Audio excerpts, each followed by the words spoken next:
वंशी विभूषितकरान् नवनीरदाभात् पीताम्बरात् अरुणबिम्बफलादरोष्ठात् पूर्णेन्दुसुन्दरमुखात् अरविन्दनेत्रात् कृष्णात् परं किमपि तत्त्वम् अहं न जाने। कृष्णात् परं किमपि तत्त्वम् अहं न जाने।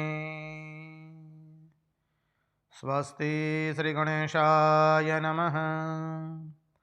श्रीसरस्वत्यै नमः। श्रीगुरुभ्यो नमः। वक्रतुण्डमहाकाय सूर्यकोटिसमप्रभ निर्विघ्नं कुरु मे देव सर्वकार्येषु सर्वदा। नारायणं नमस्कृत्य नरं चैव नरोत्तमं देवीं सरस्वतीं व्यास ततो जयमुदीरयेत्। नमस्ते शारदे देवी सरस्वती मतिः प्रदे वसत्वं मम जीवहाग्रे सर्वविद्याप्रदा भव। गुरुर्ब्रह्मा गुरुर्विष्णु गुरुर्देवो महेश्वरः गुरुर्साक्षात् परब्रह्म तस्मै श्रीगुरवे नमः। सच्चिदानन्दरूपाय विश्वोत्पत्त्यादिहेतवे तापत्रयविनाशाय श्रीकृष्णाय वयं नमः। ॐ नमः परमहंसास्वादित चरणकमलचिन्मकरन्दाय भक्तजनमानसनिवासाय श्रीरामचन्द्राय विश्वसर्गविसर्गादि नवलक्षणलक्षितं श्रीकृष्णाख्यं परं धाम जगद्धाम नमामदद। ॐ स्थापकाय च धर्मस्य सर्वधर्मस्वरूपिणे अवतारवरिष्ठाय रामकृष्णाय ते नमः। मुगं करोति वाचालं पङ्गुं लङ्घयते गिरिं यत्कृपात्वमहं वन्दे परमानन्दमाधवम्।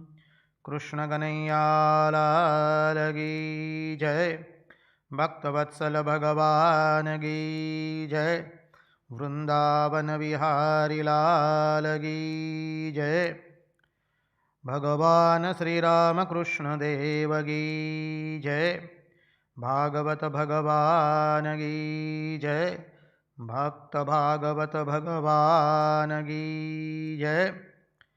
ओम नमो भगवते वासुदेवाय।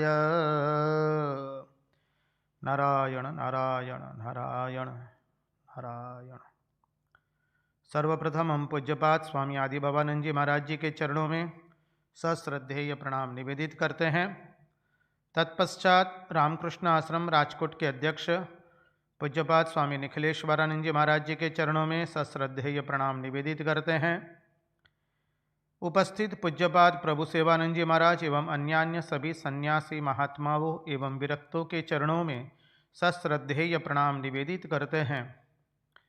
और इस दृश्य श्राव्य माध्यम से जो कोई भी भागवत रसामृत का रसपान कर रहा है, उन सब के हृदय में निवासित उस अनंत अखंड अविनाशी परब्रह्म परमात्मा को मुहुर मुहुर वंदन करके आइए हम श्रीमद् भागवत रसामृत के रस सागर में अवगाहन करें। यस्वानुभावमखिलश्रुतिसारमेकम् अध्यात्मदीपमतितीतिर्षतां तमोन्दम् संसारिणां करुणयाः पुराणगुह्यं तं व्याससूनुमुपयामि गुरुं मुनीनां। कृष्णाय वासुदेवाय हरये परमात्मने प्रणतक्लेशनाशाय गोविन्दाय नमो नमः। नारायण नारायण नारायण नारायण।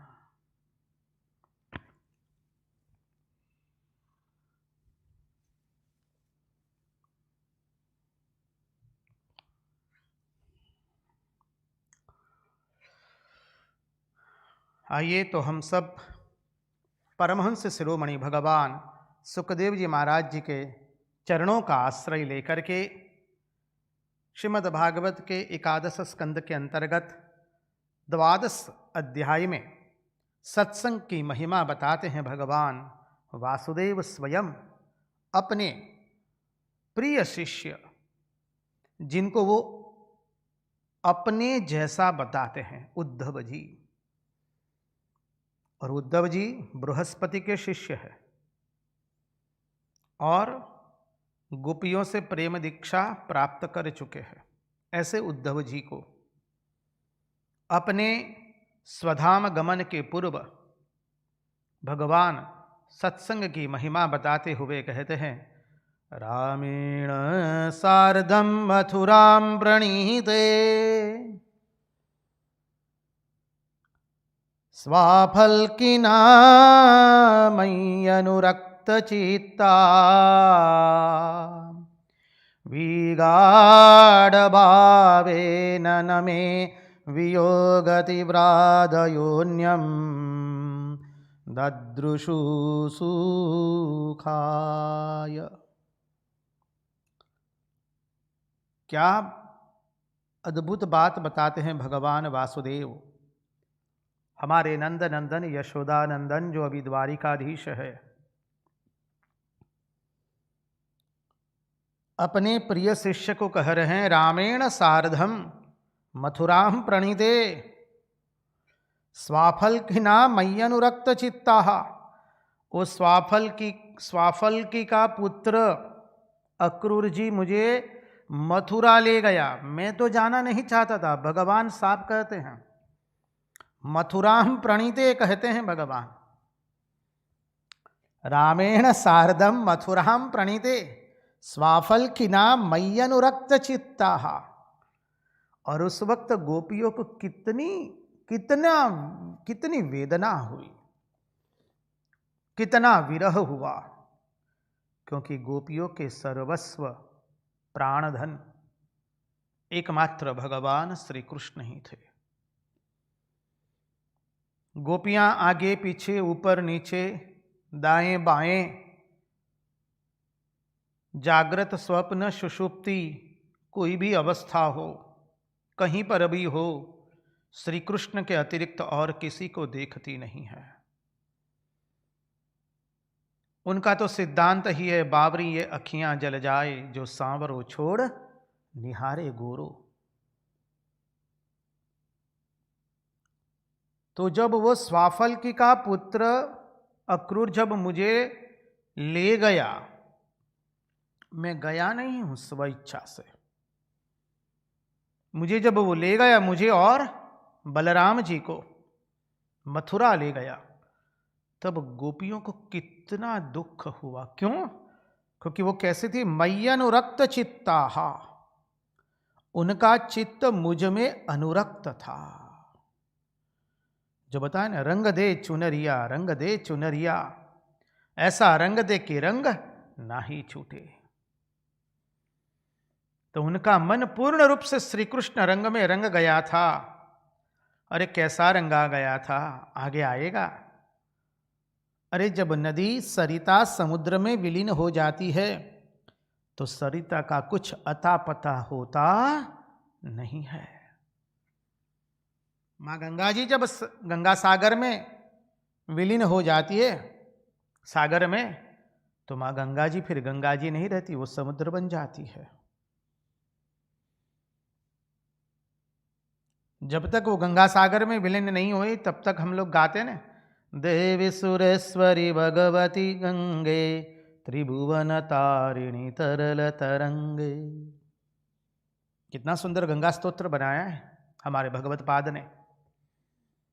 जब तक माँ नर्मदा जी समुद्र में विलीन नहीं होती तब तक हम गाते हैं, सबिंदु सिंधु शुष्क लक्त रंग भंग रंजितम द्विषत्सु पाप जात बारी संयुतम कृतांत दूत कालभूत भीतिहारि वरमदे त्वदीय पाद पंकजम नमामि देवी नर्मदे।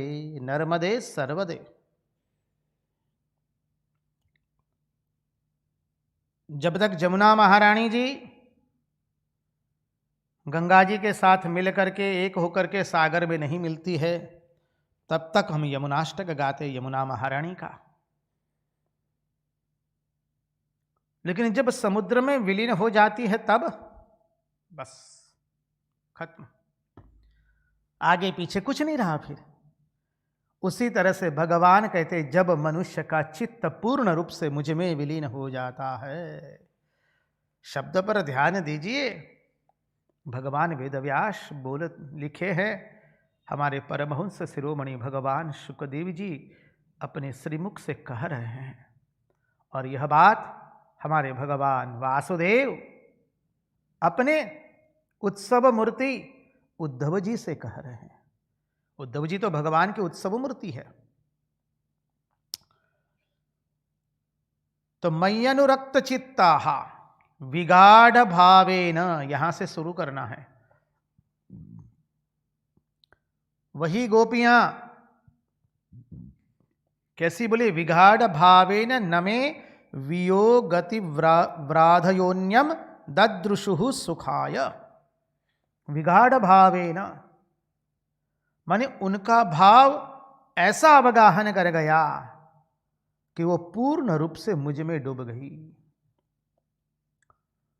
अपना कुछ अस्तित्व ही नहीं रहा। इतना चिंतन हुआ श्री कृष्ण का। हमने तो देखा है, कितनी बार देखा, गोपियों की अवस्था क्या है। रसोई बना रही है गोपी, अब मिश्री के डिब्बे को ऊपर चढ़ाना है छज्जे पर, तो क्या किया, अपना बच्चा ही बैठा था उसको उठा करके चढ़ा दिया छज्जे पर। ख्याल नहीं रहा, क्या बच्चा क्या डिब्बा, क्या रसोई, क्या घर लिपना, क्या गाय दुहना, क्या जमुना जी का जल ले आना, कुछ मालूम नहीं है। बस केवल श्री कृष्ण चल रहा है। बोले जैसे नदी में कोई डुबकी लगावे तो उसके ऊपर नीचे आगे पीछे दाएं बाएं क्या होता है, केवल जल ही जल, जल ही जल। वैसे ही उनका भाव श्री कृष्ण के अंदर में हो गया है। वैसे गोपियां श्री कृष्ण में डूब चुकी है, अब उनको केवल कृष्ण ही कृष्ण दिख रहे हैं। और जब उनको अक्रूर जी ले गए तब वियोग के कारण विगाढ़ भावेन नमे वियोगति व्राधयोन्यम,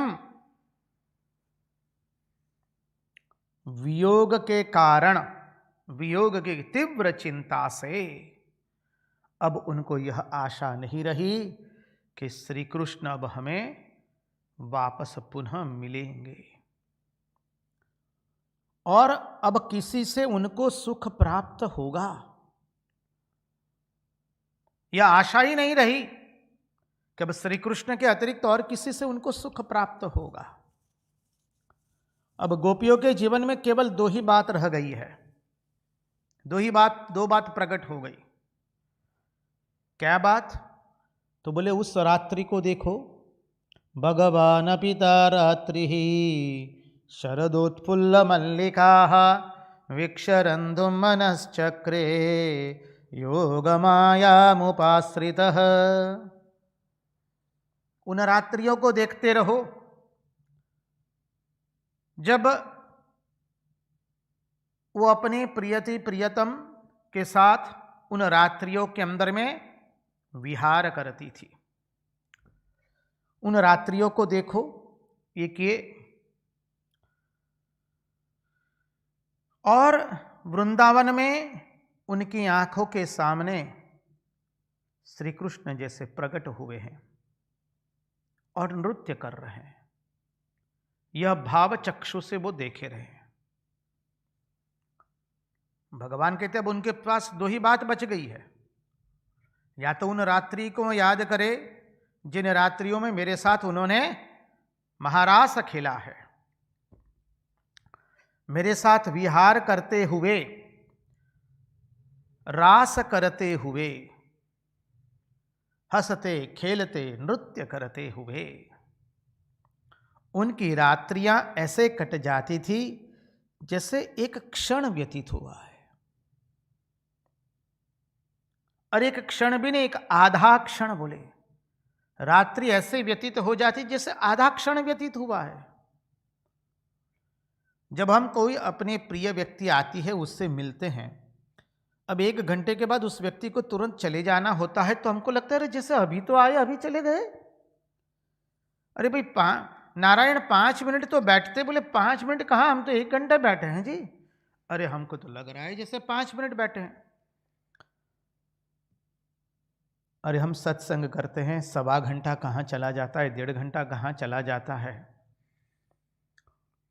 पता नहीं चलता है कई बार तो पूर्ण रूप से।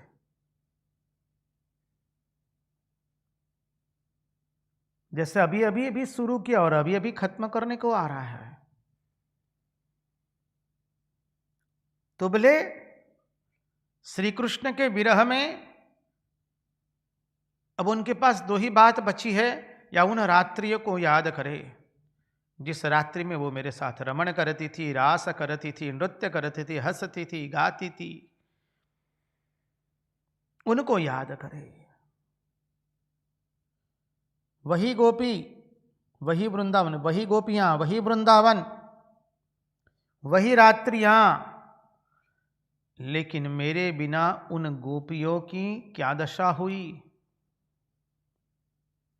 तो कहते हैं तास्ताः क्षपाः प्रेष्ठतमेन नीता मय्येव वृंदावन गोचरणे क्षणार्धवत्तः पुनरंगतासां हिना मया कल्पसमा बभूवुः। हिना मया कल्पसमा बभूवुः। मेरे बिना उनके लिए वो रात्रियां कल्प के समान व्यतीत होने लगी। जो रात्रियां आधे क्षण के बराबर व्यतीत हो जाती थी, आज वही रात्रियां ऐसा लग रहा है जैसे एक एक कल्प व्यतीत हो गया। रात्रि भी वही है, वही वृंदावन है, वही लताएं हैं, वही वृक्ष है, वही पुष्प है, लेकिन अब लग रहा है जैसे अब वह रात्रि कल्प के समान हो गई। मेरे बिना उनकी क्या अवस्था हुई है, भगवान बताते हैं। क्यों? बोले वही वृंदावन है, वही गोपी है, रात भी वही, फिर वो कल्प के समान क्यों लगने लगी? क्योंकि मैं उनके सामने नहीं था। मेरे साथ, मेरे सामने उनके लिए एक रात आधे क्षण के बराबर थी, क्षण भी नहीं, आधा क्षण।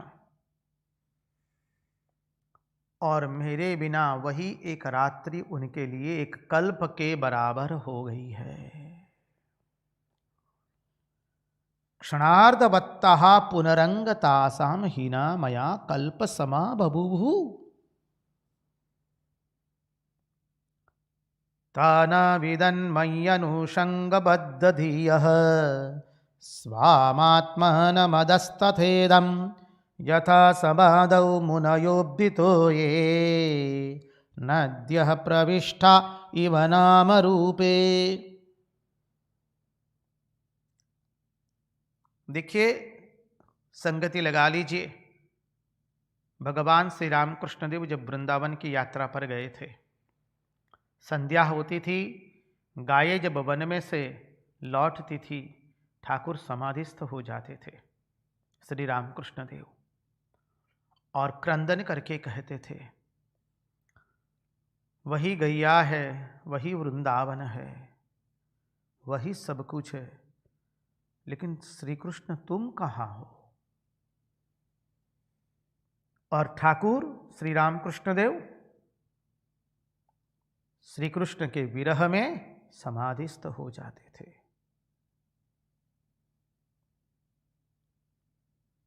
वही श्लोक आगे यहां पर है, 12वां श्लोक। तानाविदान मय्यनुषंग बद्धदीय स्वमात्मान मदस्तथेदम।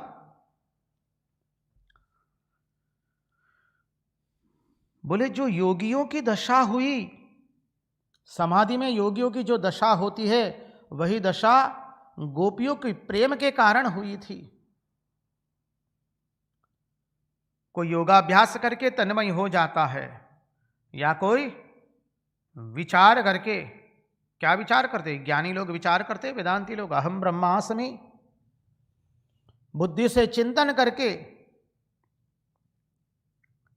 तन्मय हो जाते हैं। जो ज्ञानी लोग आत्मचिंतन करके जिस अवस्था को प्राप्त करते हैं, योगी लोग समाधि में जिस अवस्था को प्राप्त करते हैं, वही अवस्था गोपियों को प्रेम के कारण सहज प्राप्त थी। और बोले कैसे? गोपियों ने सत्संग से प्राप्त किया वह, इसलिए शब्द प्रयोग किया है अनुषंग। तानाविदन मयि अनुषंग, मयि अनुषंग, मेरे संग के कारण, मुझ में प्रीति प्रेम एवं आसक्ति के कारण उन्होंने अपने चित्त को मेरे साथ बांध दिया।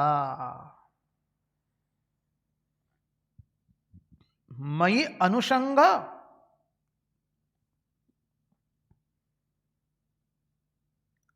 सत्संग का अर्थ हमने देखा है, महात्मा से प्रीति, संत से प्रीति। बोले सत्संग से क्या हुआ? उनको वह दशा प्राप्त हुई, वह अवस्था प्राप्त हुई जो बड़े बड़े योगियों को योग करने से प्राप्त होती है, बड़े बड़े ज्ञानियों को ज्ञान का चिंतन करने से प्राप्त होती है। बोले अब न उन्हें अपने धन का ख्याल है, न अपने पुत्र का, न अपने पति का, न अपने परिवार का, न अपने सास ससुर माँ बाबूजी का। बोले अब किसी का ख्याल उनको नहीं है। अब न उन्हें अपने धन का ख्याल है, न संबंधियों का, न किसी का। देखिए सत्संग से क्या हो गया। वहां नारद जी की अवस्था देखी, दासी पुत्र थे नारद जी, कहां से कहां पहुंच गए। श्री रामकृष्ण देव के पास जो भी आए, जिन्होंने भी सत्संग किया, महेंद्रनाथ गुप्त तो कथामृत के लेखक, वो शिक्षक थे, इसलिए उनको मास्टर कहते थे। महाशय शब्द हम लोग जोड़ते हैं, मास्टर महाशय। तो मास्टर महाशय महेंद्रनाथ गुप्त कथामृत के लेखक, वो तो आत्महत्या करने जा रहे थे,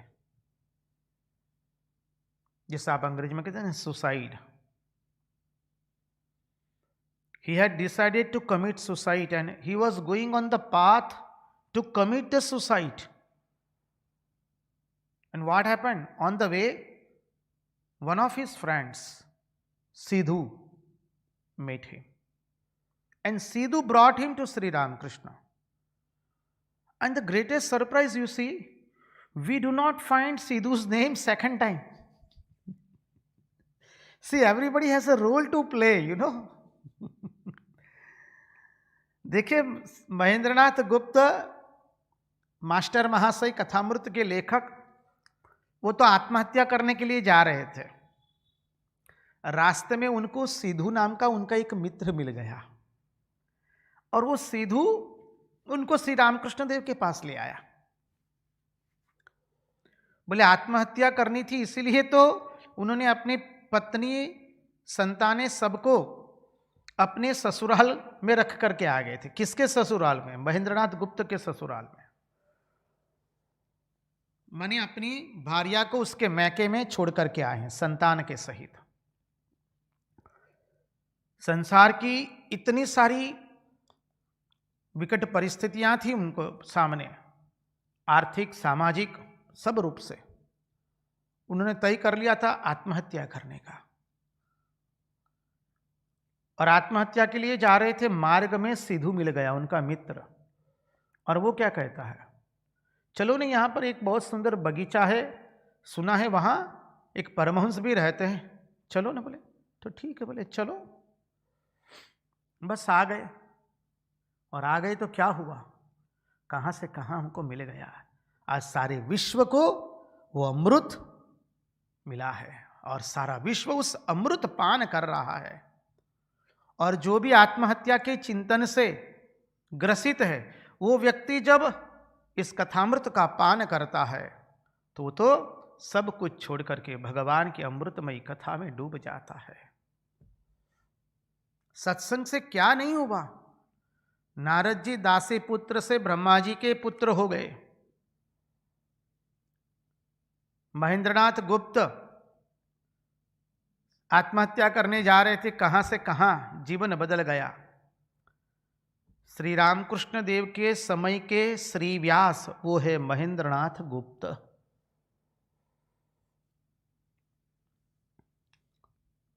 ऐसे अनेकों जीवन में अनेकों प्रसंग आए हैं,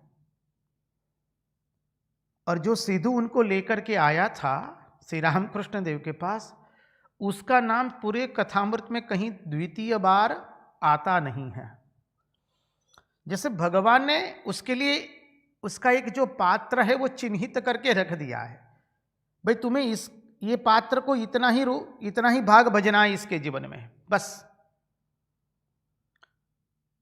हमने भी कई बार देखा है आश्रम में, कई लोग कहते हैं महाराज हम तो ऐसे ही बीच पर आए थे, रामकृष्ण बीच हमारे विशाखापट्टनम में जहां हम थे।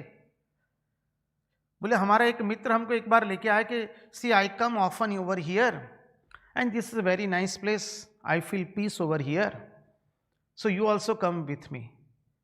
And Swami ji I came along with him here and I sat, I liked it and it has such a attraction, I started keep on coming here। बोले हम तो ऐसे ही बीच पर आए थे स्वामी जी घूमने के लिए, हमारे एक मित्र से मुलाकात हो गई। मित्र ने कहा कि भाई मैं यहाँ प्रायः आता रहता हूँ और मुझे यहाँ आने पर बहुत शांति लगती है, तुम आओ चलो हमारे साथ। हम आए महाराज, मंदिर में बैठे श्री रामकृष्ण देव के सामने, पता भी नहीं था पहले कि ये कौन है। मंदिर में बैठे, उनको देख के अच्छा लगा। किनकी प्रतिमा जी है, कौन है नहीं मालूम है। बैठे, अच्छा लगा।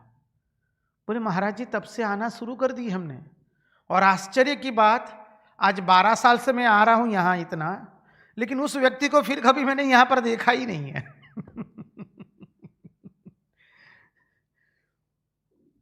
अनेकों के साथ ऐसा हुआ है। हमने जो कहा ना, श्री रामकृष्ण देव अभी भी उस मकान की छत पर चढ़ करके बुला रहे हम सब लोगों को बुला रहे, आओ आओ रे। अरे उन्होंने बुलाया तभी तो आए यहां पर, इसलिए आज 226 दिनों से हम लोग सत्संग कर रहे हैं। ये भगवान की कृपा से, भगवान का अनुग्रह है। तो कहते हैं तानाविदन मयि अनुषंग, गोपियों की वह दशा केवल मेरे संग प्राप्त करने से हुई थी। मयि अनुषंग, केवल महात्माओं का संग कीजिए।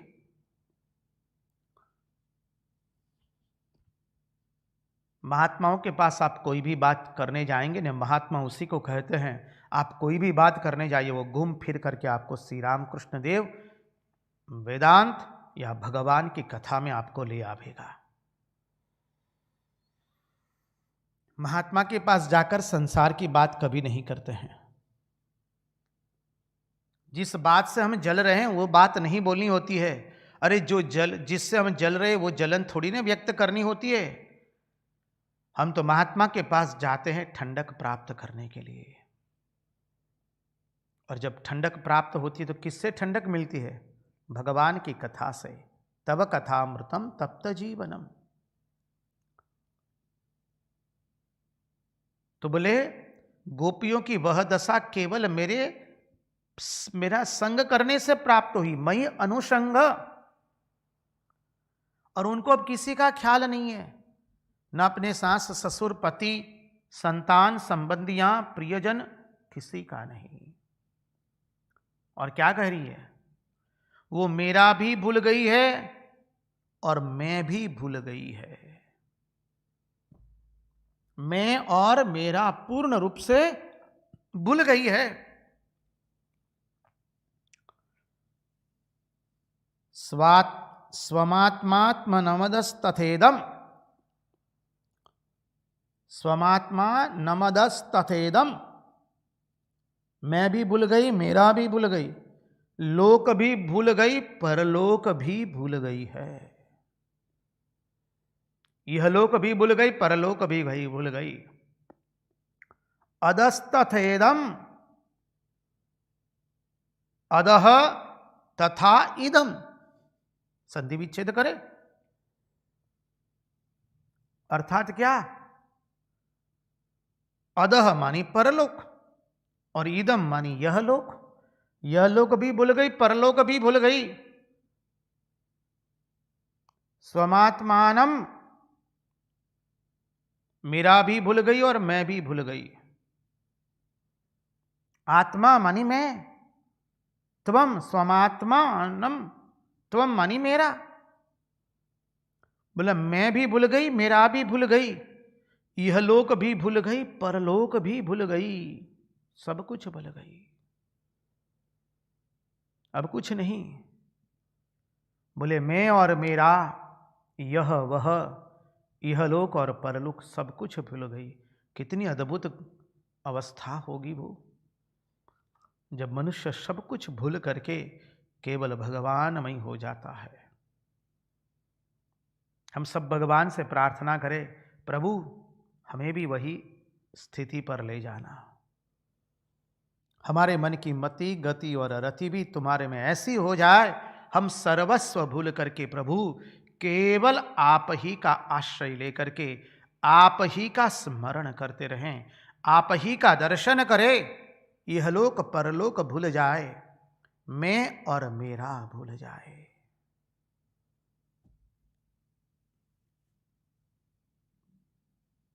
कैसे? बोले जैसे समाधि में कोई महात्मा या मुनि डूब गया है, उसको कुछ याद नहीं है, मैं मेरा यह लोक परलोक सब कुछ भूल गया है। कैसे? बोले अब्धितो ये नद्यः प्रविष्टा इव नाम रूपे। अब्धितो ये नद्यः प्रविष्टा इव नाम रूपे। जो अभी अभी देखा हमने, गंगा जी जब गंगा सागर में विलीन हो जाती है तो उसका कुछ नहीं रहता है।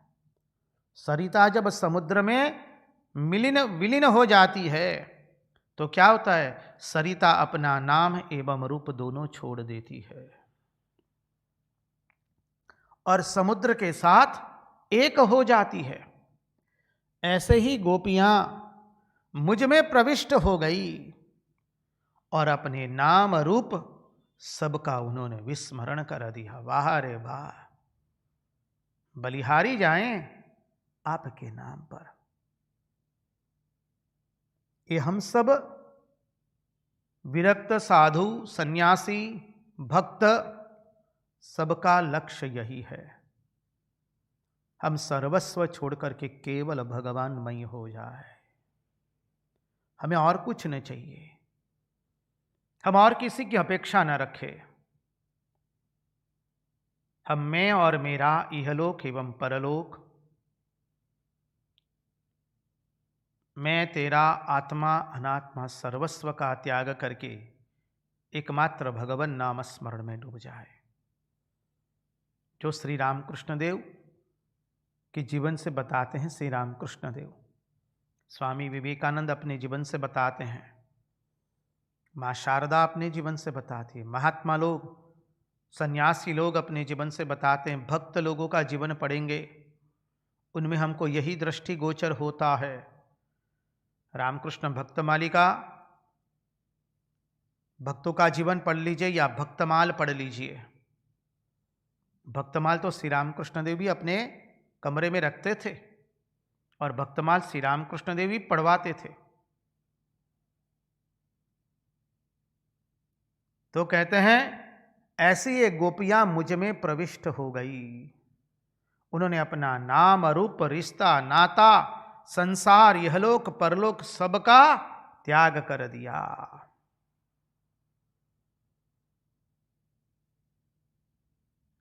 अब कहते मत्कामारमणं जारम स्वरूप रूप विदो बलाः, मत्कामारमणं जारम स्वरूप विदो बलाः, ब्रह्मं मां परमं प्रापुः संगाच्छत सहस्रशः।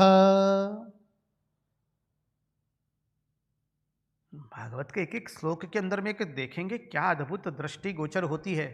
मत्कामरमणं जारमस्वरूप विदो बलाः, ब्रह्म मां परमं प्रापुः संगाच्छत सहस्रशः। क्या गोपियों को कोई ज्ञान था क्या? उन्होंने ज्ञान से भगवान को प्राप्ति की? अहम ब्रह्मास्मि बोली है क्या गोपियां? उनको तो कोई ज्ञान व्यान नहीं, अहम ब्रह्मास्मि बोलने वाली गोपियां नहीं थी क्या? उन्होंने कोई योग किया क्या? बोले कुछ नहीं। देखिए महात्मा लोग समझाते हैं सब जगह समझदारी से काम चलता नहीं है, सभी कार्य शिक्षा से नहीं होते हैं। लोग कहते नहीं शिक्षा मिल जाएगी तो सब हो जाएगा, वो बाह्य जगत के व्यवहार के लिए ठीक है, ब्रेड बटर शेल्टर के लिए ठीक है। स्वामी जी जो बोले education education all alone is the Pensiya for all evils. सभी बुराइयों की एक ही दवा है कि लोगों को शिक्षा दो। वो बाह्य जगत के लिए ठीक है, व्यवहार के लिए आवश्यक है, अनिवार्य है, लेकिन अध्यात्म मार्ग में शिक्षा से नहीं चलता है। सब काम समझदारी से बुद्धि से नहीं होता है, श्रद्धा और भावना से होता है। श्रद्धा और भावना ही मनुष्य का कल्याण कर सकते हैं। जब मनुष्य की बुद्धि थक जाती है चिंतन करते करते, तब वो पूर्ण रूप से शरणापन्न हो जाता है। जो श्रद्धा और भावना से बनता है वो कई बार अपनी बुद्धि से बनता नहीं है।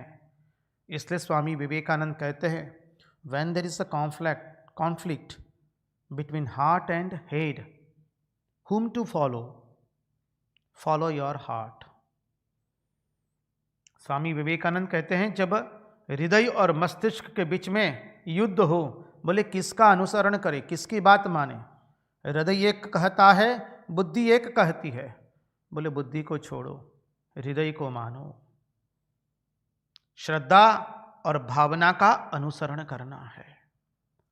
श्रद्धावान लभते ज्ञानम, श्रद्धा से ही सब कुछ प्राप्त होता है। तो कहते हैं अस्वरूप विदह। गोपियों ने क्या किया? बोले वे भगवान के स्वरूप को नहीं जानती थी। अस्वरूप विदह, अथवा यूं समझे कि वे प्रेम में इतनी मग्न हो गई थी, उनको बुद्धि की कोई आवश्यकता नहीं थी। प्रेम गली अति सांकरी तामे दो न समाए। उनके मन में तो एक ही कामना थी कि हमको कृष्ण मिले।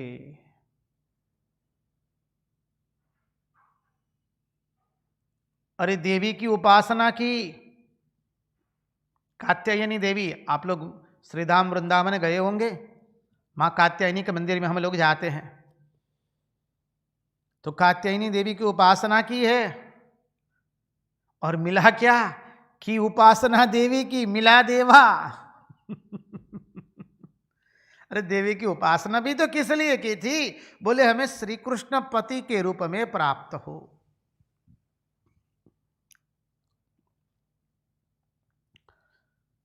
बोले कृष्ण को जानती है, क्या वो श्री कृष्ण को ब्रह्म के रूप में जानती हैं क्या?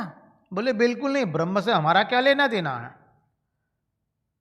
गोपियां कहती है, क्या वो कृष्ण को जानती थी कि वो कौन है? जी ना, हम तो इतना ही जानती हैं कि वो हमारा प्राण प्रिय है, वो हमारा सर्वेश्वर है, हमारा प्रियति प्रियतम है। गोपियां इतना ही जानती थी। बोले क्या? बोले वो हमारा कौन है? बोले रमणम जारम। क्या शब्द प्रयोग किया है! जब ये बात आती है तो हमारे हृदय में तो फुहारे फुरते हैं, फुरियां फुर रही है। बोले वो कौन है? बोले हमारे रमणम जारम है। वे तो समझती थी वो तो हमारा प्रियति प्रियतम है, वो हमारे रमण करने के लिए है, वो हमारा रमण है। गोपियां कहती है, क्या कहती है? श्री कृष्ण को किस रूप में देखती है? बोले रमणम जारम, वो तो हमारा रमण है। और जारम, अरे बोले वह तो हमारा जार है। महात्माओं ने क्या क्या शब्द प्रयोग किए! रमणम जारम, यहां पर देखिए वेदव्यास स्वयं लिखते और भगवान ने स्वयं ये शब्द कहा है। मत्कामा रमणम जारम स्वरूप विदो बलाहा। अस्वरूप विद संधि विच्छेद करे, मत्कामा रमणम जारम अस्वरूप विदह। गोपियां क्या श्री कृष्ण को ब्रह्म के रूप में जानती थी? तनिक भी नहीं। वो तो बोलती थी वो हमारा रमण है, वो हमारा जार है। वे उनको स्वरूप को नहीं जानती हैं, नहीं समझती है। बोले हमें समझना भी नहीं है, रखो अपने पास।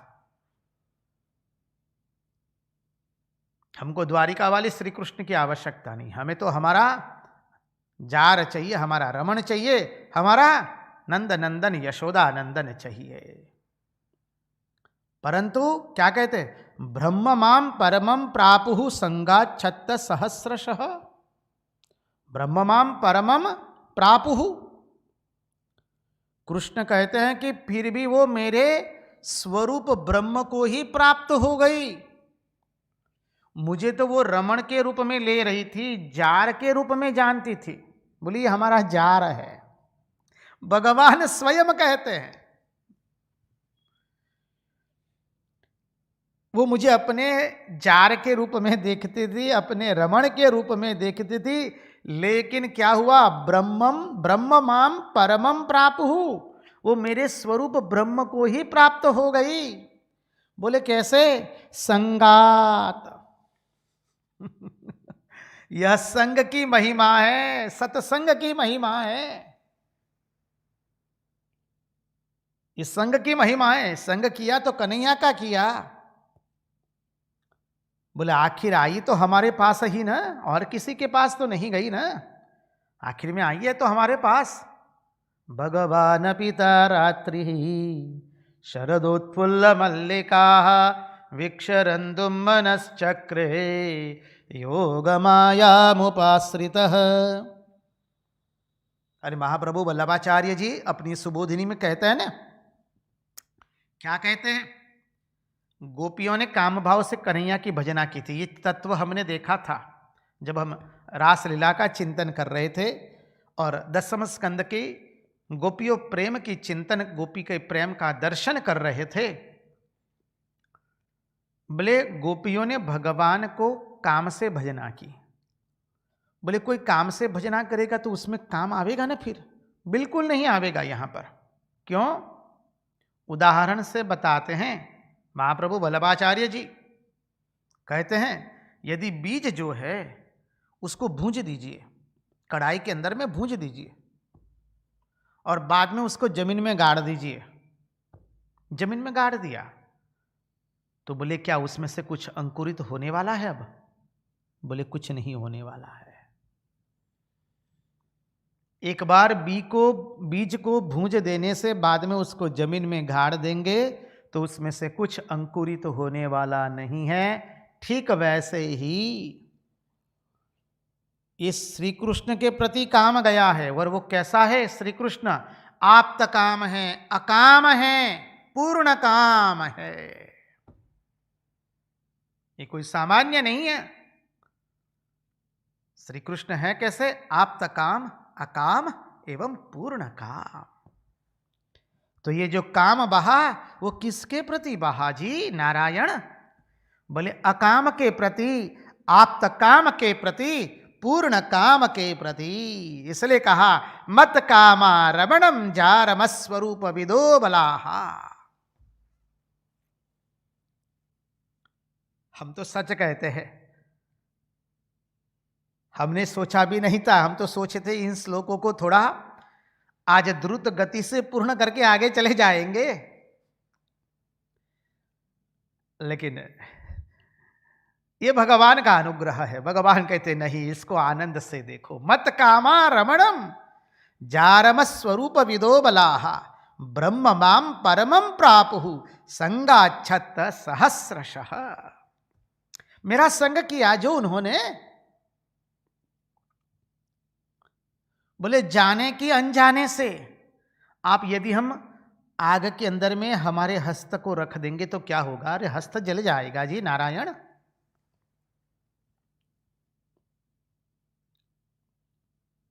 आप लोग घर के अंदर में जब कपड़ों को इस्त्री करते हैं तो घर में छोटा बच्चा है तो कितना डरते हैं, कहीं बच्चा अचानक आ जाएगा। और वो तो अभी कुछ जानता नहीं है, and he so curious to know about the world. वो इतना इच्छुक है सब कुछ जानने के बारे में, वो तुरंत स्त्री को हाथ लगा देगा, और स्त्री गर्म होगी तो क्या होगा? उसका हाथ जल जाएगा। अब यहां पर समझिए, जान के कोई स्त्री को स्पर्श करे या अनजाने में स्पर्श कर दे तो उसका हाथ तो जलने ही वाला है। अग्नि में हाथ जान करके रखिए या अनजाने में रखिए, हाथ तो जलने ही वाला है। जान करके जहर पी लीजिए या अनजाने में जहर पर पी लीजिए, विषपान कर लीजिए तो क्या होगा? मृत्यु की ही भेंट होने वाली है। जान के पीजिए अमृत या अनजाने में अमृत पी लीजिए तो क्या होगा? बोले आप अमर ही हो जाने वाले हैं।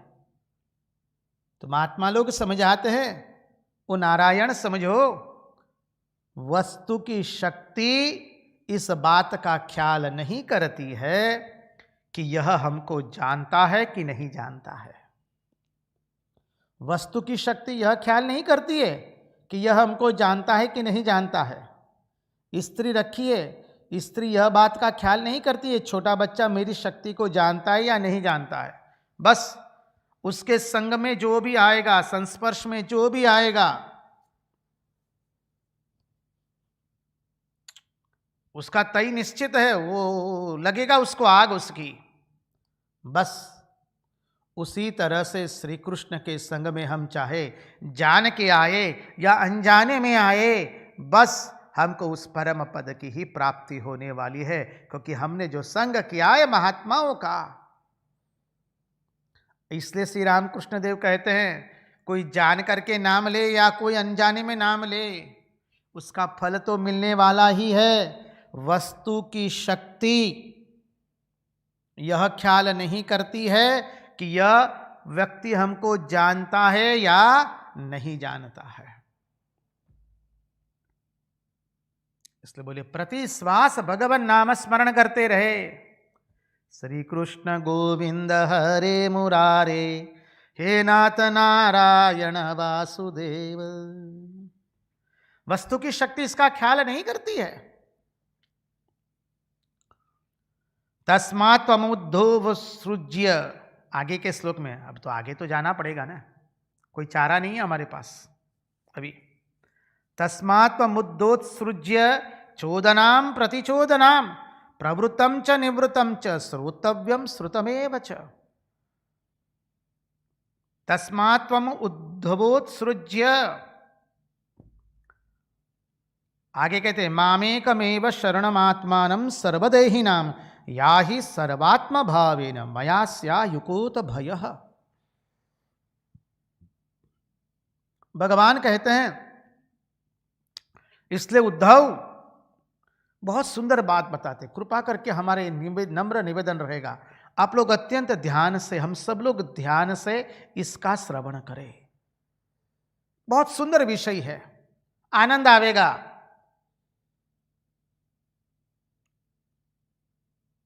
आनंद की फुहरिया छूटेगी अभी, समझिए।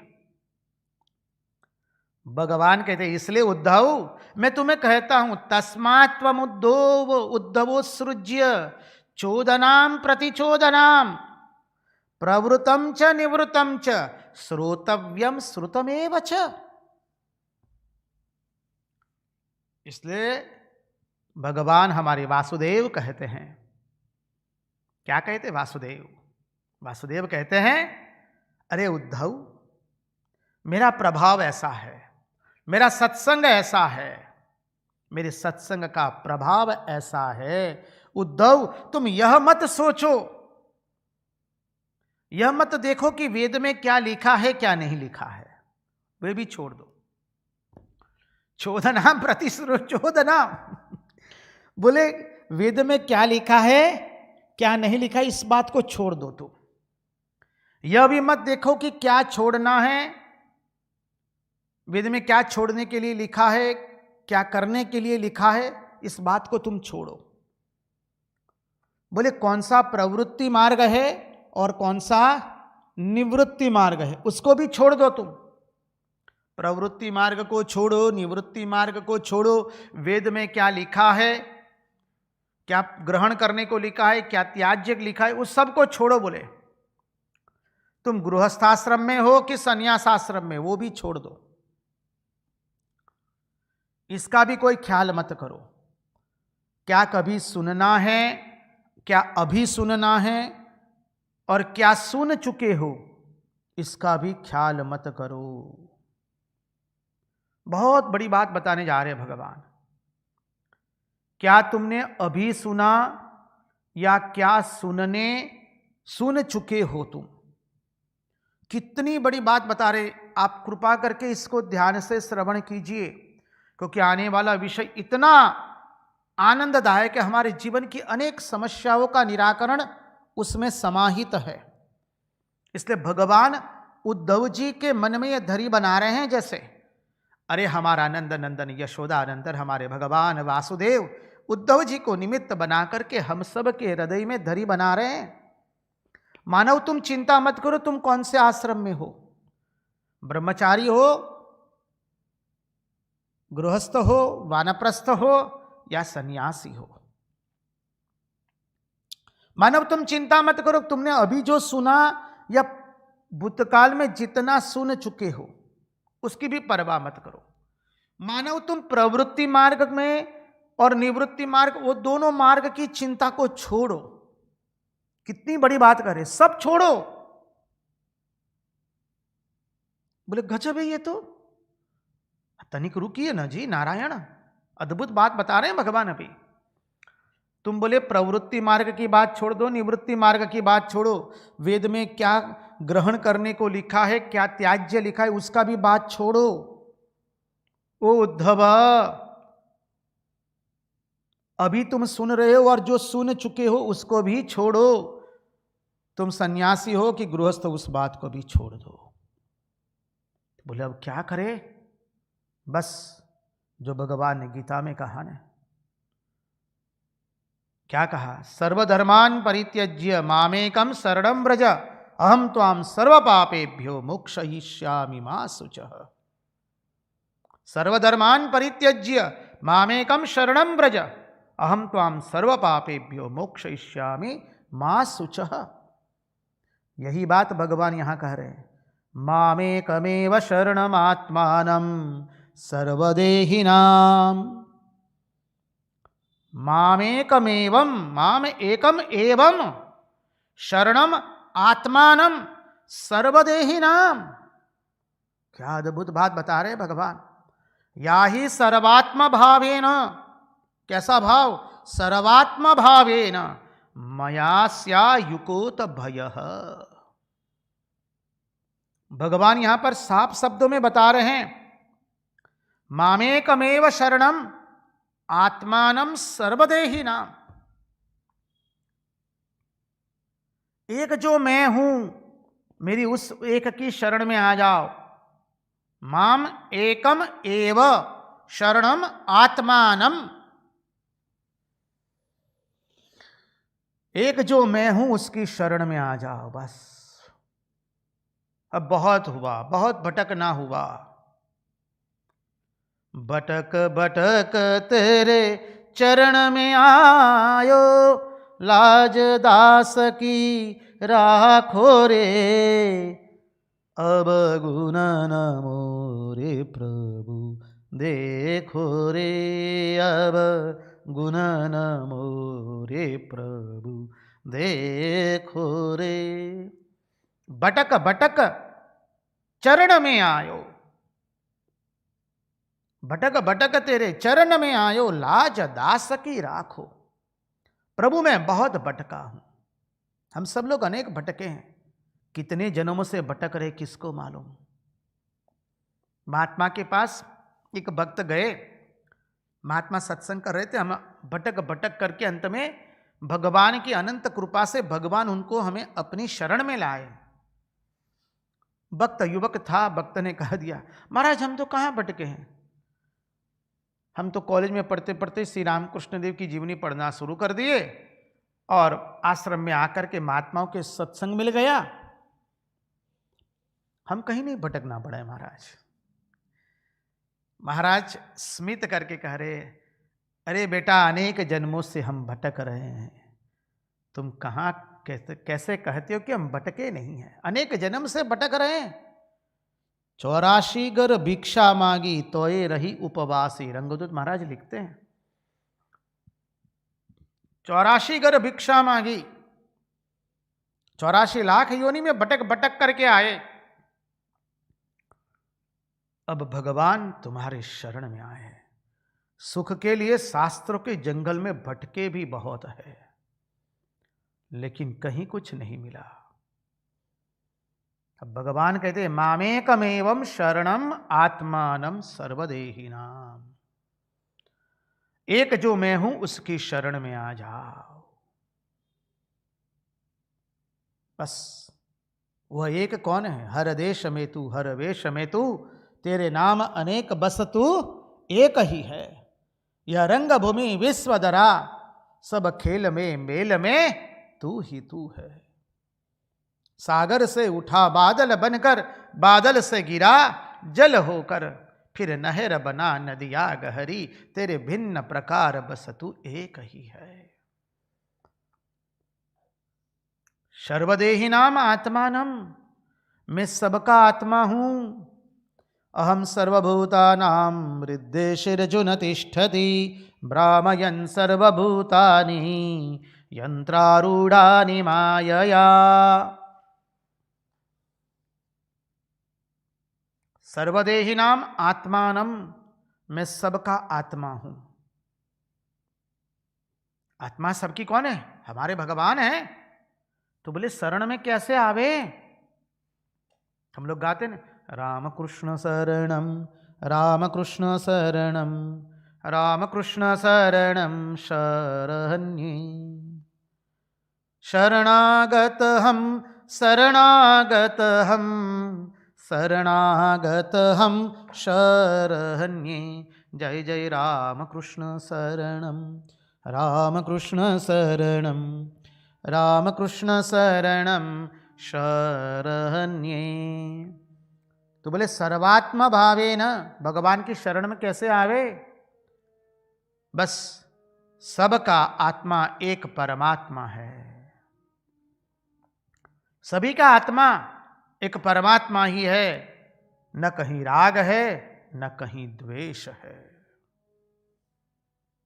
सभी का आत्मा वही एकमात्र परमात्मा है। समष्टि दृष्टया परमात्मा, व्यष्टि दृष्टया जीवात्मा। परम जोड़ आत्मा बराबर परमात्मा, जीव जोड़ आत्मा बराबर जीवात्मा। आप सब लोग तो गणित पढ़ चुके हैं, गणित शास्त्र में होशियार है। तो क्या हुआ, जो कॉमन है वो रहने दीजिए। Atma remains common in both the equation, what is to be deleted, tick tick कर दीजिए, परम और जीव। तो व्हाट रिमेन्स एट लास्ट, आत्मा ही तो रहा। आत्मा को ही जब विशेषण लगा जीव, तब बना जीवात्मा। आत्मा को ही जब विशेषण लगा परम, तब बना परमात्मा। तो बोले वही सबका आत्मा एक परमात्मा है। तो इसलिए कहीं किसी से राग करेंगे, कहां किसी से द्वेष करेंगे, आखिरी में है तो वही। इस बात को हमें भूलना नहीं है। श्री रामकृष्ण देव ने कितनी अद्भुत बात बताई है, जो मार रहा था वही इस वक्त दूध पिला रहा है। कठिन है, अरे बोले बाबा नारायण कठिन है, इसलिए तो इस मार्ग का अवलंबन किया है। ये कोई सब्जी मंडी का रास्ता थोड़ी ना है जहां जो चाहे सब लोग घुस जाए। ये तो सुनार की बाजार है जी। सुनार की बाजार में कभी भीड़ नहीं लगती है, कम लोग ही जाते हैं। तो कहते हैं सर्वात्म भावेन, सबका आत्मा एक परमात्मा ही, इसलिए किससे राग करेंगे, किससे द्वेष करेंगे। सबके हृदय में एक परमात्मा का अनुभव करो, सबके हृदय में एक उस परमात्मा का अनुभव करके मेरी शरण में आ जाओ। क्योंकि खूनी के खंजर में भी वही है, प्रिया के चुंबनों में भी वही है, वन में योगी की तरह भी वही है, और जग में भोगी की तरह भी वही है, और रात्रि में रोगी बनकर कहारता हुआ भी वही है।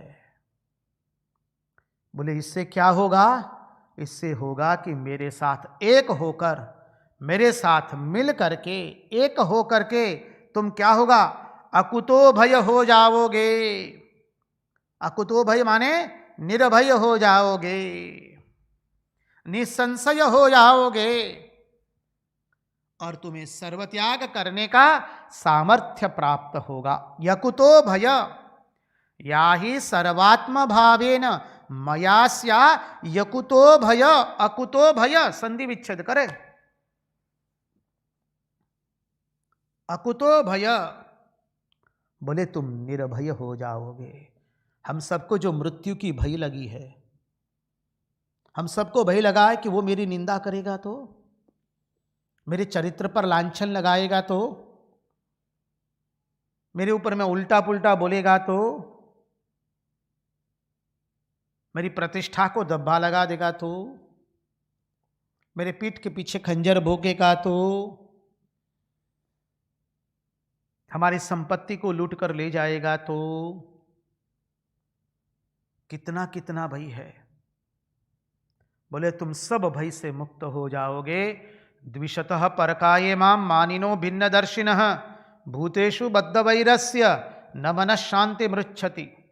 आशा करते हैं अब तक तो ये श्लोक मुखस्थ हो गया होगा, क्योंकि विगत 226 दिनों में 225 दिन से हमने कम से कम 1000 बार इस श्लोक की आवृत्ति कर दी है। ये हमारा अत्यंत प्रिय श्लोक है कपिलोपाख्यान के अंतर्गत। द्विषतः परकाय माम मानिनो भिन्न दर्शिनः भूतेषु बद्ध वैरस्य न मन शांति मृच्छति।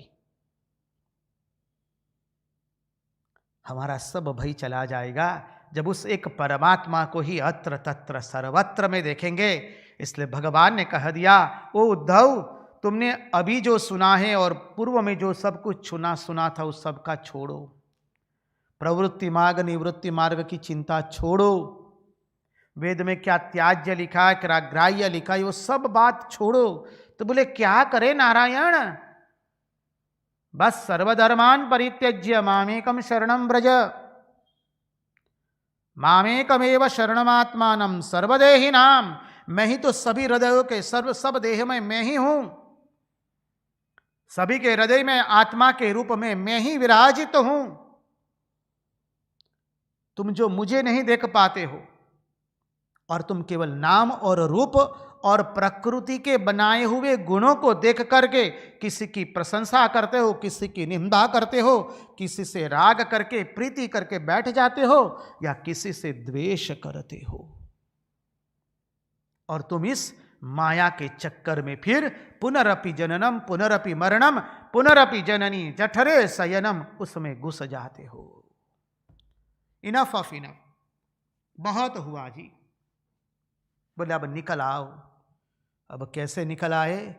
अब जब भगवान ये बोले ना, तब उद्धव जी तो बृहस्पति के शिष्य है ना, अरे कन्हैया के मंत्री है जी, द्वारिकाधीश के,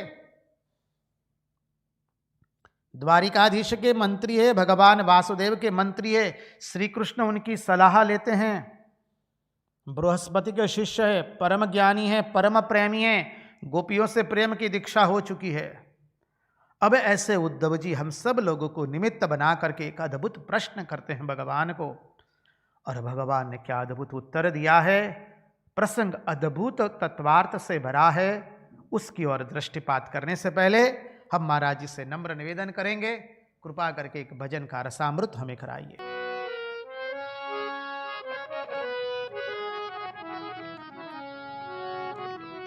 भजन है रंगदूत महाराज का, अद्भुत भजन है। 14 ब्रह्मांड मेरी झोली में। महाराज अपनी अवधूति मस्ती में लिखते हुए उनका स्वानुभव प्रकट करते अपनी कलम के माध्यम से। 14 ब्रह्मांड मेरी झोली में, 14 ब्रह्मांड मेरी झोली में, 14 ब्रह्मांड मेरी झोली में, 14 ब्रह्मांड मेरी झोली में। अमूलक मोती हीरा माणिक, अमूलक मोती हीरा माणिक, अमूलक मोहिती हीरा माणिक, अमूलक मोती हीरा माणिक। जड़ी बूटी मेरी झोली में, जड़ी बूटी मेरी झोली में, 14 ब्रह्मांड मेरी झोली में, 14 ब्रह्मांड मेरी झोली में। पूज्य महाराज श्री लिखते हैं, अरे 14 ब्रह्मांड, 7 ऊपर के 7 नीचे के। बोले हम तो ब्रह्मांड के पति है, 14 ब्रह्मांड मेरी झोली में है। समझिए, ये कोई कवि की कल्पना या कवि के शब्द नहीं, आत्मानुभूति से जो प्रकट हुआ है, समाधि में जिसका दर्शन हुआ, उसको अपनी कलम से लिख दिया है। 14 ब्रह्मांड मेरी झोली में, 14 ब्रह्मांड मेरी झोली में। और वो ब्रह्मांड कैसा है? अमूलक मोती हीरा माणिक। आहा, अमूलक मोती हीरा माणिक, जड़ी बूटी मेरी झोली में, सब कुछ मेरी झोली में है। 14 ब्रह्मांड मेरी झोली में, 14 ब्रह्मांड मेरी झोली में। ब्रह्मा विष्णु शिव सनकादिक, ब्रह्मा विष्णु शिव सनकादिक, ब्रह्मा विष्णु शिव सनकादिक, ब्रह्मा विष्णु शिव सनकादिक। रिद्धि सिद्धि मेरी झोली में, रिद्धि सिद्धि मेरी झोली में, रिद्धि सिद्धि मेरी झोली में, रिद्धि सिद्धि मेरी झोली में। 14 ब्रह्मांड मेरी झोली में, 14 ब्रह्मांड मेरी झोली में।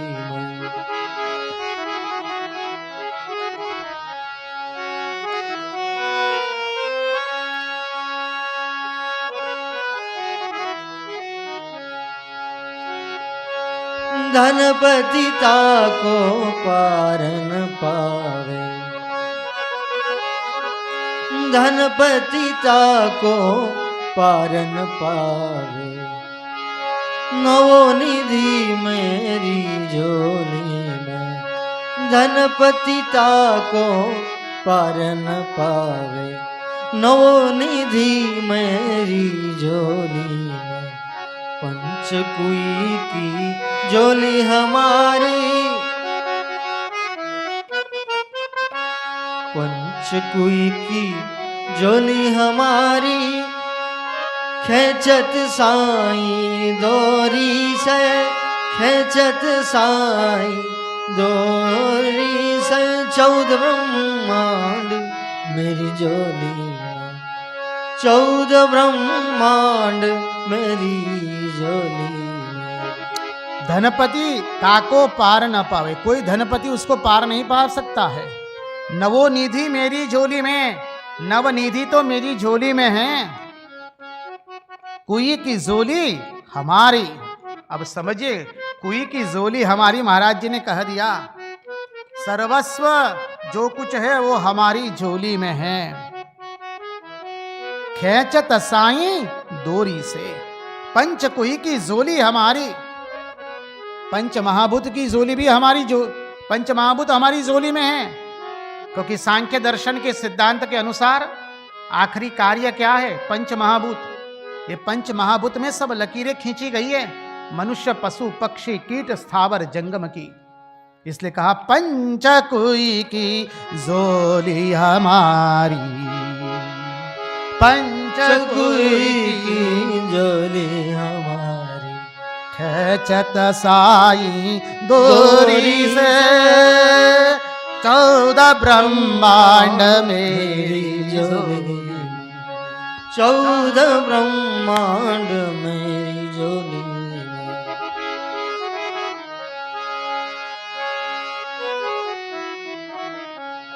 तीन गुणों का तात बनाया, तीन गुणों का तात बनाया। अब बताते हैं वो झोली कैसी है। अरे जो तांत बना, तांत से तो झोली बनेगी ना। बोले 3 गुणों का तांत बनाया, सत्व रजस तमस का वो तांत बनाया। फिर आगे 3 गुणों का तात बनाया। पट चितर मेरी झोली में, पट चितर मेरी झोली में। सब पट और चितर मेरी झोली में, पूरा प्रपंच मेरी झोली में है। अब प्रपंच मानी केवल पृथ्वी मत समझे, 14 ब्रह्मांड कह दिया आगे। संपूर्ण 14 ब्रह्मांड के नायक, इसलिए कहा अनंत कोटि ब्रह्मांड नायक। सामान्य शब्द प्रयोग नहीं किया है। 3 गुणों का तात बनाया, पट चितर मेरी झोली में। रंग रंगाया सद्गुरुनाथ, रंग रंगाया सद्गुरुनाथ। रंग निकालो झोली से, रंग निकालो झोली से। 14 ब्रह्मांड मेरी झोली में। बोले उस झोली में क्या हुआ? रंग रंगाया सदगुरुनाथ है। अरे सदगुरु का रंग रंग लग गया, जो अभी बताया संग से। हमारे वासुदेव ने बता दिया, अरे गोपियों ने तो मेरा संग किया, परिणाम स्वरूप उनकी अवस्था क्या हुई? वही यहां पर वही बता रहे, रंग रंगाया सदगुरुनाथ है। उस सदगुरु का रंग लग गया। फिर क्या हुआ? रंग निकालो झोली से, और उस झोली में से सरंग को निकाला। और फिर क्या रहा? अब कुछ नहीं है। अब ना यह लोक है ना परलोक है, न मेरा है न तेरा है, न कुछ भी नहीं है। 14 ब्रह्मांड मेरी झोली में। 3 गुणों का तात बनाया, पट चितर मेरी झोली में। रंग रंगाया सद्गुरुनाथ, रंग रंगाया सद्गुरुनाथ। रंग रंगाया सद्गुरुनाथ, रंग रंगाया सद्गुरुनाथ। रंग रंगाया सदगुरुनाथ रंग निकाल्यो रंग निकाल्यो झोली से रंग निकाल्यो झोली से 14 ब्रह्मांड मेरी झोली में अमूलक मोती हीरा माणिक जड़ी बूटी मेरी झोली में 14 ब्रह्मांड मेरी झोली में 14 ब्रह्मांड मेरी झोली में 14 ब्रह्मांड मेरी झोली में। कृष्ण दयालाल की जय। आइए तो एक अद्भुत विषय के अंदर भी हम प्रवेश करेंगे। अभी हमारे नंद नंदन यशोदा नंदन को, हमारे भगवान वासुदेव, हमारे पूर्ण पुरुषोत्तम भगवान श्री कृष्ण चंद्र को बृहस्पति के शिष्य, गोपियों के शिष्य, परम ज्ञान प्राप्त कर चुके, परम प्रेम की दीक्षा ले चुके हमारे भगवान वासुदेव की जो उत्सव मूर्ति है, हमारे भगवान वासुदेव ने जिनके बारे में कह दिया, उद्धव तुम मेरे सरीखे के हो, वो उद्धव जी अब प्रश्न कर रहे हैं। क्योंकि भगवान ने कह दिया, अरे उद्धव इसलिए मैं तुमको कहता हूं तुम सब छोड़ो, अभी वेद में क्या लिखा है क्या नहीं लिखा है वो छोड़ो, प्रवृत्ति मार्ग निवृत्ति मार्ग सब छोड़ो। भगवान जब कहते तो ऐसा कहते हैं कि अब उद्धव जी थोड़े जैसे माने क्या करे क्या ना करे एक सामंजस्य में पड़ गए। और भगवान ने कह दिया, अहम तो हम सर्व पापेभ्यो मोक्षयिष्यामि मा शुचः, बस सर्वधर्मान परित्यज्य मामेकम शरणं व्रज। बोले सब धर्मों का त्याग करके तुम मेरी शरण में ले लो। अब उद्धव जी से रहा नहीं गया। अब क्या उद्धव जी को कोई प्रश्न हो सकता है? कतई नहीं। देखिए उद्धव जी हमारी ओर से, सबकी ओर से अद्भुत प्रश्न पूछ रहे हैं। उद्धव जी को ज्ञान लेने की अब कोई आवश्यकता नहीं है। उनको तो वह अवस्था प्राप्त हो चुकी गोपियों से और बृहस्पति से, और भगवान श्री कृष्ण का संग कर रहे हैं। याद रखिए गोपियों को भी ये अवस्था मानी इतना संग करने का सुअवसर मिला नहीं है। संपूर्ण भगवान श्री कृष्ण के चरित्र में देख ले, जो श्रीमद् भागवत में वर्णित है, सबसे अधिक संग केवल हमारे उद्धव जी ने ही किया है। तो समझ लीजिए जब गोपियों ने इतना संग किया तो उनको यह मिल गया। हमारे उद्धव जी ने तो कितना संग किया है, उनको क्या कुछ बाकी रहा होगा? कतई नहीं। लेकिन हमारी ओर से प्रश्न कर रहे हैं, और उद्धव जी ने अद्भुत प्रश्न किया है। प्रश्न हम सबके लिए है। प्रश्न क्या है? कर्म कब तक करे? उद्धव उवाच संशय शृण्वतो वाचम तव योगेश्वरेश्वर न निवर्ततात्मस्थो येन भ्राम्यति ते मनः न निवर्ततात्मस्थो येन भ्राम्यति मे मनः। उद्धव जी ने प्रश्न कर दिया, कर्म कब तक करे? अब इस प्रश्न का जो प्रश्न किया, क्यों प्रश्न किया और उसका उत्तर भगवान किस तरह से देते हैं, आप स्वयं जब श्रीमद् भागवत का आपके पास अनुवाद होगा गुजराती भाषा में या हिंदी भाषा में, या आपकी जो भाषा है तेलुगु, कन्नड़ा, मराठी, बंग भाषा, उड़िया, जो भी है आपकी अपनी मातृभाषा, या आंग्ल भाषा, जो भी है, आप स्वयं उसका उत्तर पढ़ने जाएंगे हम सब लोग, तो हमको पता ही नहीं चलेगा कि भगवान ने कब उत्तर दिया और कब पूर्णाहुति कर दी। 8 श्लोकों में भगवान ने उसका उत्तर दिया है, क्योंकि भगवान की वाणी जो होती है वो गर्भित वाणी है। भगवान कैसे उत्तर की शुरुआत करते हैं और कहां उत्तर पूर्ण कर देते हैं, हमको कुछ पता नहीं चलेगा। प्रश्न बहुत ही सुंदर है, कर्म कब तक करे।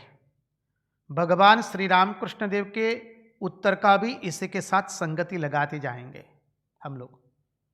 श्री रामकृष्ण कथामृत में श्री रामकृष्ण देव कहते हैं, जब हरिनाम करते करते नेत्रों से अजस्र आंसू बहने लगे तब तक कर्म करना है। मानी जब वो अश्रु बहना शुरू हो जाए फिर अब कर्म करने की आवश्यकता नहीं है। मानी भगवान के नामस्मरण से हमारा हृदय इतना पवित्र हो गया है, हमारा अंतःकरण पवित्र हुआ, इसलिए नेत्रों से अश्रुओं की धारा बह रही है। और जब तक ये नहीं हुआ है तब तक श्री रामकृष्ण देव रामकृष्ण कथामृत में हमें समझाते हुए कहते हैं, देखो बेटा, एक हाथ से संसार का काम करना, दूसरे हाथ से भगवान का भजन करना। जब कार्य पूर्ण हो जाए तब दोनों हाथ से भगवान का भजन करना। अनेक विधि रीत से भगवान श्री रामकृष्ण देव उनके अनेक विध उपदेश के माध्यम से हमको यही बात समझाते हैं। उसकी संगति हम लगाते जाएंगे, साथ साथ में आप भी अपने मन में उसकी संगति बैठाते जाइए। श्री रामकृष्ण देव और एक उदाहरण देते हैं, गृहस्थ की बहू जब 2 जीव वाली हो जाती है, अर्थात उसके गर्भ में माने उसके पेट में जब बच्चा होता है, तब सासू क्या करती है, धीरे धीरे उसके कार्य कम कर देती है। और जब 8वां महीना 9वां महीना इस तरह से आना शुरू हो जाता है तो फिर उसके काम बहुत कम हो जाते हैं। और जब संतान का जन्म हो जाए फिर तो केवल संतान को लेकर के ही उसको रहना है। ये जो उत्तर है, इस सभी उत्तरों को अपने ध्यान में रख करके इसके साथ हम संगति लगाते जाएंगे तो पता चलेगा श्री रामकृष्ण देव कितने गुढ़ार्थ से हमको समझा रहे हैं। इसलिए हम पुनः पुनः आप सबको हाथ जोड़ करके नम्र निवेदन करते हैं, कतई श्री रामकृष्ण देव की उक्ति को सहज सरल अर्थ में मत लीजिए। ये बहुत बड़ी भयंकर भूल है। बाहर से सरल है श्री रामकृष्ण देव, देखिए भगवान जो है ना इतनी चालाकी से उत्तर देते हैं ना, बाहर से शब्द रूप में बहुत आसान लगता है। आसान क्यों लगता है? क्योंकि उसके गुढ़ार्थ में हम जाते नहीं हैं। गुढ़ार्थ में कब जा पाएंगे? जब उसका चिंतन करेंगे, मनन करेंगे, शास्त्र अध्ययन करके उसकी संगति लगाएंगे, साधना करेंगे। केवल शाब्दिक ज्ञान से, केवल शास्त्र से नहीं समझ में आवेगा, बुद्धि की मर्यादा से समझ में नहीं आवेगा, साधन चाहिए। केवल बुद्धि की मर्यादा होगी तो बस वाग वैखरी शब्द जरी शास्त्र व्याख्यान कौशलम, जानते हैं हम सब लोग। यहां जीवा पर तो कोई बम्फ रखा नहीं है ना भगवान ने, कोई गति अवरोधक नहीं रखा है, बस द्रुत वेग से चली जाएगी। इसलिए अत्यंत सावधान। श्री रामकृष्ण देव की उक्ति को जो समझते हैं कि बहुत ही सरल है, इतना सहज है, अवश्य सहज है, शब्द रूप से सहज है, उसके गुढ़ार्थ को प्राप्त करना होता है और वही साधन बन जाता है हमारा। अब उद्धव जी ने भगवान श्री कृष्ण को प्रश्न कर दिया, संशय शृण्वतो वाचम तब योगेश्वरेश्वर।